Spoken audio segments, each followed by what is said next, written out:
You're listening to a podcast by Way Collective, a contemplative community for love and liberation in Santa Barbara, California. This recording was the conversation starter at our dinner and dialogue gathering on March 19th, 2025. Thanks for tuning in. All right, friends. Well, here we are in our second week of conversations called Holding It Together. Anybody feel like they're just holding it together these days in this American environment, right? But there's a double entendre there, which is, what if instead of just holding it together, we learn to hold all things together? And so last week, we sort of introduced the idea of non-duality as learning to see from our inherent interconnectedness rather than from the illusion of separation. And we spoke about how fear leads us into believing and acting upon the belief that our way is the only way or the correct way, and that our way is in direct opposition to all other ways. And that's where the illusion of separation comes from. So tonight, I want to reflect a bit with you on the nature of how we move from separation and into a more interconnected place. So in the ancient contemplative Christian tradition, this movement is known as the prayer of the heart, or the prayer of descent, or essentially the descending of the mind into the heart. And in this ancient thought, the heart was not just an organ that pumps blood through your body, but it was their word for the center of their being. Sometimes it was called the seat of being, or another word for it I think that would be, great to use is soul. So in tonight's conversation, I want us to hear the heart as that reference point, the center of one's being, not just an organ. And in essence, this inner movement is moving from thinking about prayer as conversation to moving toward thinking about prayer as communion with God. And if you think about the nature of words, conversations begin in the head. But this kind of communion that we're talking about takes place at a deeper level in the soul. And we've spoken a bit before about how when God disappears as an object of our perception that we could kind of hold up in a nice little box and look at from the outside, maybe say it's some concept about God we were given when we were younger. When God disappears as that object, God reappears as the divine subjectivity of your very experience, of your very life. So in other words, God is not a thing outside you, but rather the most true inner self, or what we sometimes call the capital S self from something like internal family systems. What happens is when all of our concepts fade away, like I love the mystic Meister Eckhart used to pray, God, rid me of God, kind of like big G God, rid me of all the small g gods. And so he prayed that because when our concepts of God fade away, what is left is the naked sacredness of our very lives, just experiencing the present moment, experiencing the world around us. So how does this transition take place? How are we to put the head in the heart? And why is it vital to invite this inner movement? Well, monks throughout the ages have practiced contemplative prayer for this very purpose. To move away from the monkey mind with its incessant racing thoughts and opinions and dualisms, chopping things up into in or out, black or white, good and bad. And to move instead into the spiritual center of one's being, where we meet our inherent sacredness. So one Russian Orthodox monk, Theophan the Recluse, great name by the way, once wrote, "To pray is to descend with the mind into the heart, and there to stand before the face of God, ever present, all-seeing within you." So when we are able to put our mind in our hearts, we can recognize that there is a deeper presence and calm beyond our surface awareness. Have any of you ever done one of those meditations from like the Calm app or something like it where they use the analogy of the ocean to invite this kind of meditation? Yeah, a couple of you? The surface, they say, is full of waves and choppiness and tumult, but the image is that when you descend deep down below the ocean's surface, There is a stillness and a calm within you, just like in the ocean. And the claim of this kind of prayer, which again, prayer you could just say is really a kind of loving attention. The claim of this kind of prayer is that we all have this inner stillness deep down there beneath our thoughts, our emotions, and our bodily sensations. So this transition takes place not only to help us reattune to our interconnectedness, but to transform or transfigure the way we experience our everyday lives. You know, author Cynthia Bourgeault, in her book, The Heart of Centering Prayer, writes beautifully on her understanding of this shift. And this gets a little nerdy, so I'm going to try to unpack it for us, but I think it's beautifully said. She says, imagine that there might be a different way of structuring the field of perception, an alternative way of wiring the brain that didn't depend on that initial bifurcation or, chopping things up or dualism. It didn't depend on that initial bifurcation of the perceptual field into inside and outside, subject and object, but instead, one would grasp the entire pattern as a whole through a perceptual modality quantitatively more immediate and sensate, working on a resonance rather than mental abstraction. Then one would indeed experience that signature sense of oneness, not, however, because one had broken into a whole new realm of spiritual experience, but because that tedious translator mechanism of the reflective brain, the monkey mind, has finally been superseded. She says that you see oneness because you see from oneness. And this would be my own working definition of non-duality, she says. Okay, so notice with me for a moment here that for Bourgeault, this shift helps us to see oneness because we see from oneness. And that she says that this is her definition of non-duality. And again, non-duality means not duality, right? Or no separation. And her claim is that non-duality isn't just a theoretical or an ethereal term that spiritual people like to talk about. It's not some lofty idea that you need to understand correctly in order for it to consolidate within you. She says it's a practice, or in other words, it's practical.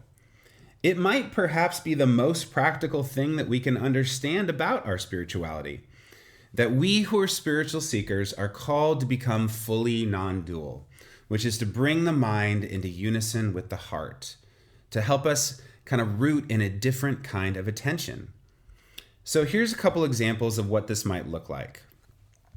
Firstly, have you ever had a life experience that was so transformative that it changed the way you saw the world? Like you couldn't unsee what you saw and you could never go back to the before because there was only the after. Has anyone had an experience like that?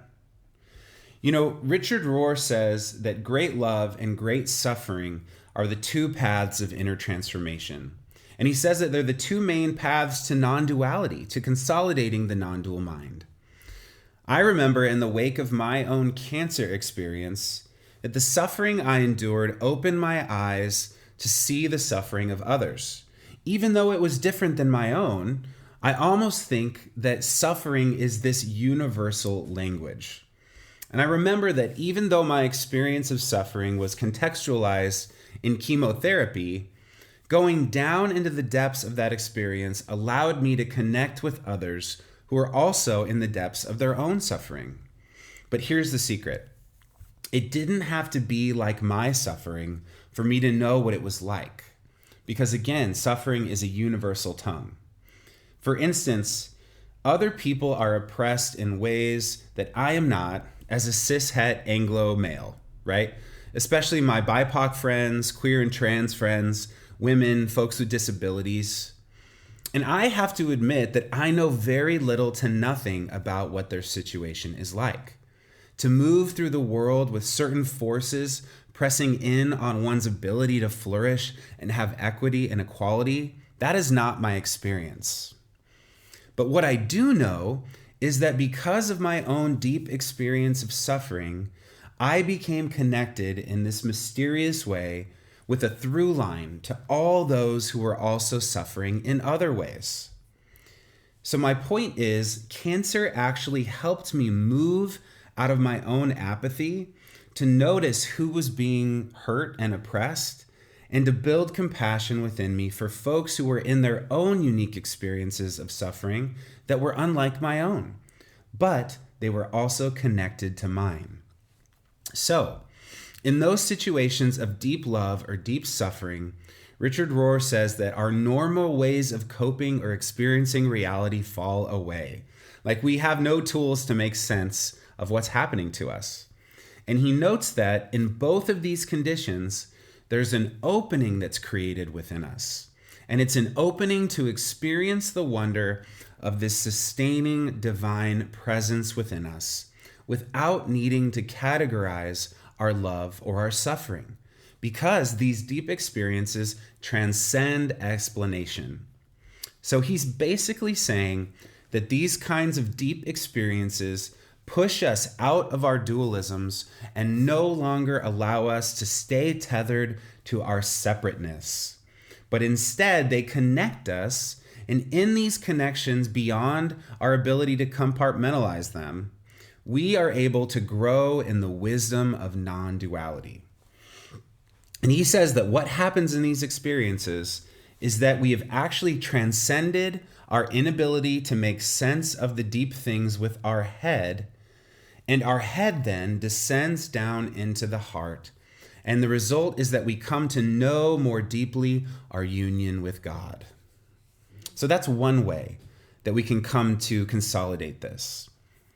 And I think another way that the head can descend into the heart is by setting an intention. Jim Finley talks about setting a daily rendezvous where there's a little stillness and a little silence, but really what's important, and especially, there is no other agenda than love. I have a friend who has kept a daily silent sitting practice for more than 25 years, and I don't think he's missed. I think he's done it every single day. But when I go to sit with him and spend some time, and I enter the room, there's almost a thickness to the stillness within him. It's like I can feel a cloud of silence that extends from his inner being and radiates outward. It's really hard to describe, but it is something real. And this intention that he has made has cultivated a quietness and a gentleness in him that shines forth. And I can't help but attribute it to this intention that he has to sit and be present from that place where the head is in unison with the heart. Do you know anyone like this? It's really striking. So there are these paths of great love and great suffering, but then there's also the path of prayer, which is the path of keeping a practice or a path of intention. And again, we don't need to use traditional definitions of prayer here. Remember, there's a difference between prayer as communication and prayer as communion. So prayer is any time that we are able to bring a loving, conscious union with the reality right in front of us. It's any time we go for a quiet walk with no inner intention other than to absorb the beauty of nature.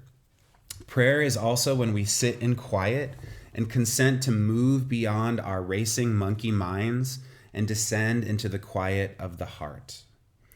But again, your rendezvous doesn't have to look like even a walk or a sit. I'd even go as far as to say that every time here at Way Collective that we turn to wonder in a conversation with another, that we're turning from the rational, dualistic mind that likes to judge and jump to conclusions and chop things up, right? We're moving from that mind and moving into a more non-dual state of consciousness. So we've been practicing this for years.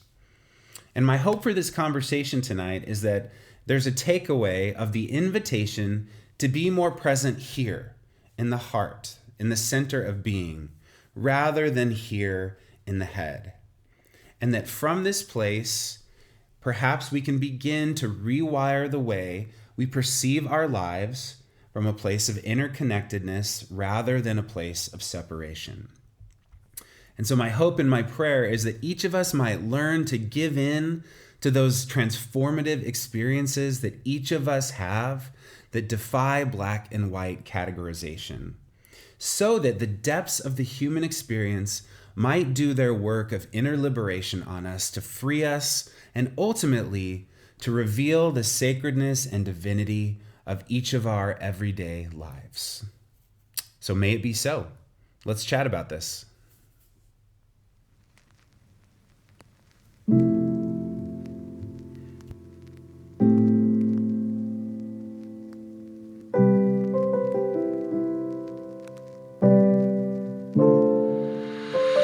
Thanks for listening to this podcast by Way Collective. To keep up with our community, you can subscribe to this podcast, go to www.waycollective.org, or follow us on Instagram at @waycollective. Peace and every good, y'all.